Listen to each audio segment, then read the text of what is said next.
சூப்பரான egg rice குயிக்காக ஈஸியாக எப்படி செய்கிறது அப்படிங்கிறத பார்க்க போகிற ஒரு ஈஸியான லஞ்ச் பாக்ஸ் ரெசிபியும் கூட கண்டிப்பாக நீங்களும் ட்ரை பண்ணி பாருங்கள். இப்போ ஒரு பாத்திரத்தில் எண்ணெய் ஊற்றிக்கலாம். எண்ணெய் நல்லா காஞ்சதும் ஒரு வெங்காயம் போட்டு அதை நல்லா வதக்கி விட்டுக்கலாம். ஒரு பச்சை மிளகாய் கட் பண்ணது அதை போட்டுக்கலாம். அதையும் போட்டு நல்லா வதக்கிக்கலாம்.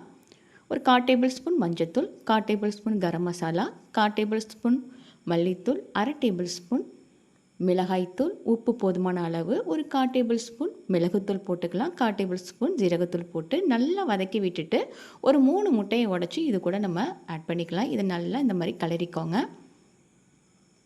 மீடியம் ஃப்ளேம்லேயே வச்சு இந்த மாதிரி நல்லா கிளறி விட்டுட்டு லாஸ்ட்டாக வந்து இறக்கும் போது இது கூட வந்து கொத்தமல்லி இலை போட்டு நம்ம கிளறி விட்டுக்கலாம்.